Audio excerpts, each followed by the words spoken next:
Washington में मुलाकात, लेकिन सियासी गर्मी तेहरान तक महसूस हो रही है। व्हाइट हाउस में नेतन्याहू और ट्रंप की मीटिंग के बाद मिडिल ईस्ट में फिर से जंग की आहट तेज हो गई है।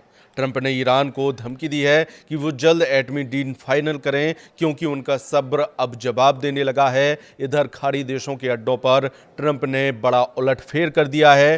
कतर के अल उदैद मिलिट्री बेस पर जंगी जेटों का बड़ा बेड़ा रनवे पर पहुंच चुका है। ईरान अब अमेरिका का सबसे बड़ा हमला झेलने वाला है। ट्रंप ने फाइनल फैसला कर लिया है। उन्होंने ईरान को फोड़ डालने का मूड बना लिया है। समुद्र में ट्रंप अपनी सेना बढ़ाने वाले हैं। वो हथियारों की तादाद बढ़ा रहे हैं। पहले से मौजूद 2 जंगी बेड़ों के बाद भी ट्रंप अपना तीसरा जंगी लड़ाका भेजने का ऐलान कर रहे हैं। लेकिन हथियारों की जो नुमाइश अमेरिका ने की है, उससे सिग्नल मिल रहे हैं कि ईरान पर सुपर पावर पहले जमीनी अड्डों से धावा बोलेगा। ये वो हथियार हैं जिसने अमेरिका सर्वशक्तिमान है। अमेरिका के सबसे घातक जंगी लड़ाकों की मूवमेंट शुरू हो गई है।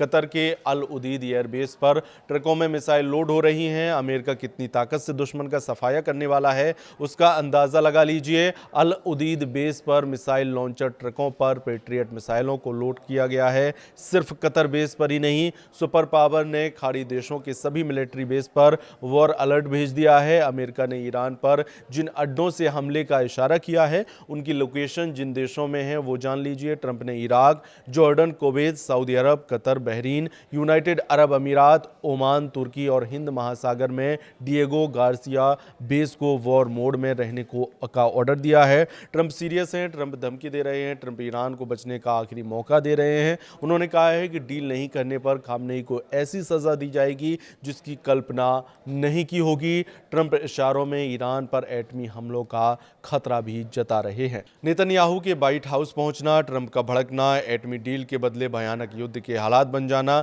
24 घंटे में अमेरिका, ईरान, इजराइल फिर उसी मोड़ पर आ खड़े हुए हैं जहां वो 1 साल पहले खड़े थे। बारूदी टकराव जब हुआ था, जब इजराइल अमेरिका ने मिलकर ईरान पर हमला किया था, लेकिन वो युद्ध अचानक भड़का था। सिर्फ 12 दिन तक चला था। इस बार तो जैसी तैयारी है, उससे साफ है कि ये लड़ाई एक खेमे के खात्मे पर ही खत्म होगी।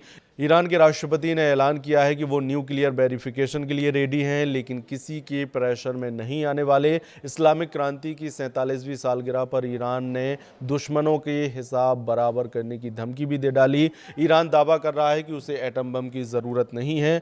दुनिया की जिस एजेंसी से चाहे उसके एटमी अड्डों को जांच करा ली जाए, लेकिन ईरान को धमकाना बंद किया जाए। ईरान ने अपने मिसाइल प्रोग्राम पर भी किसी भी तरह की डील से साफ इनकार कर दिया है। उधर इजराइल इसी जिद को एटमी डील की रेड लाइन बता रहा है। नेतन्याहू के व्हाइट हाउस पहुंचने की असली वजह भी यही है। इजराइल बार बार ये धमकी दे रहा है कि ईरान ने मिसाइल प्रोग्राम की रेड लाइन क्रॉस की तो वो अमेरिका के बिना ईरान पर हमला शुरू कर देगा। इजराइल के इस थ्रेट को ईरान अच्छी तरह भांप चुका है। ईरान के विदेश मंत्रालय के प्रवक्ता इस्माइल बाघेरी ने बताया है कि ट्रंप से ही हो रही डील में सभी पहलुओं पर सावधानी बरती जा रही है। इजराइल के पास इस बात की पुख्ता रिपोर्ट है कि ईरान हर महीने सैकड़ों मिसाइल बना रहा है। कुछ रिपोर्ट्स में आंकड़े हर महीने 300 मिसाइल बनाने के हैं। यही वजह है कि नेतन्याहू को लग रहा है कि जितनी देर ईरान पर हमला करने में होगी, उतनी ज़्यादा मिसाइल बनाकर ईरान उसके लिए बड़ा खतरा बन जाएगा।